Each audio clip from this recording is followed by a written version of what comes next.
It's unconstitutional. Washington, D.C. is broken. We have focused away from taking care of our citizens, especially regarding illegal immigration, killing children and not protecting their lives. And what it comes down to is it's unconstitutional. It's as simple as that.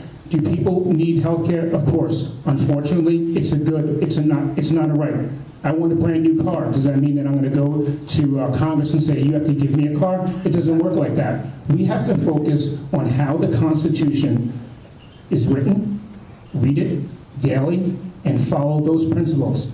It's worked for a long time. If you focus on special interests and you focus on a healthcare lobby that's going to destroy our country and only look out for themselves instead of you, then we're in trouble. Look behind the curtain. Look where the money's coming from.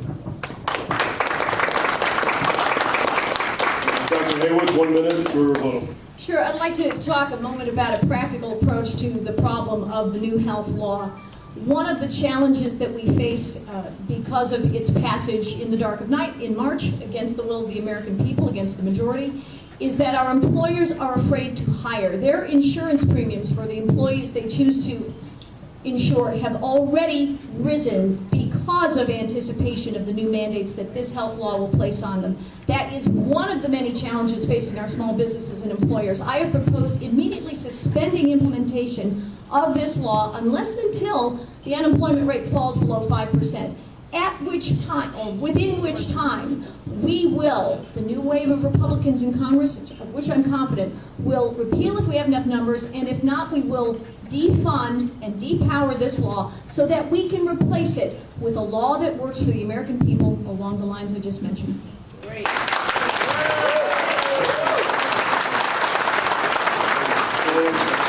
fourth question will be asked by Eric Gross. The purpose of the primary is for the Republican Party to choose the candidate who has the best chance of defeating Congressman John Hall. What do you perceive to be the congressman's weaknesses? And why would you be the best candidate to go after those weaknesses? And we'll start with Dr. Hayworth, 90 seconds.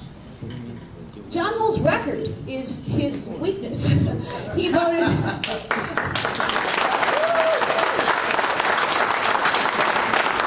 have no personal animosity toward him. In fact, I admire his music. I like it.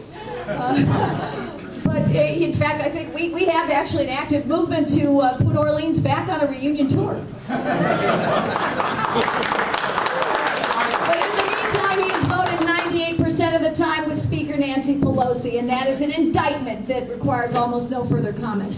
He has voted for every spending program that has crossed his desk, including an increase in legislative appropriations. They gave themselves a raise even as they kept our senior citizens from receiving their COLA. And believe me, I've heard a lot about that in my travels around this district, which I've been privileged to do for more than a year. So John Hall has a philosophy of government that coordinates and corresponds with that of Nancy Pelosi and with that of President Barack Obama. Ideologically driven, they cannot comprehend what has made this country the most extraordinary in the world, and that is that we have a free market and a private sector that empowers you, the citizens, to do what you feel is best. We do not have a top-down organization of our economy. Yet with this federal government, with the amount of taxation for which John Hall has voted and the amount of spending for which he has voted, we have no choice but to capitulate or, in this November election, to rebel, and we will.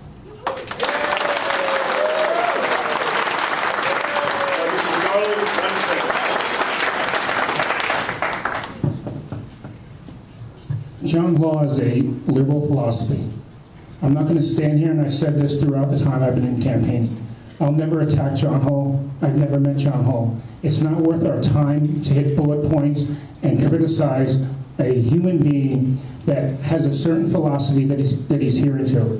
To continue to attack John Hall and saying 98% of the time with Pelosi, blah, blah, blah, blah, blah. The bottom line is this. All we have to do is look at the national Republican platform. That's what we have to do.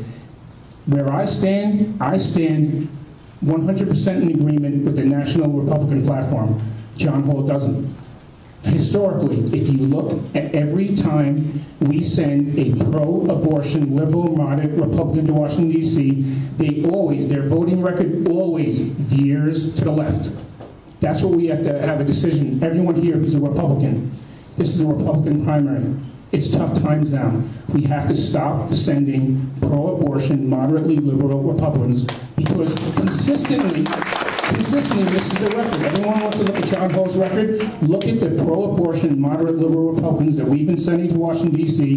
They overspend, they don't care about us, they don't serve us, and they always veer to the left, just like John Hall. Senator Hayward, 1 minute for rebuttal. Well, so many of you, of course, I've met on the trail and met in the year's worth of campaigning around the district. I think you know me well, and I think you know that I am absolutely staunch in my support of this particular document, which is the United States Constitution.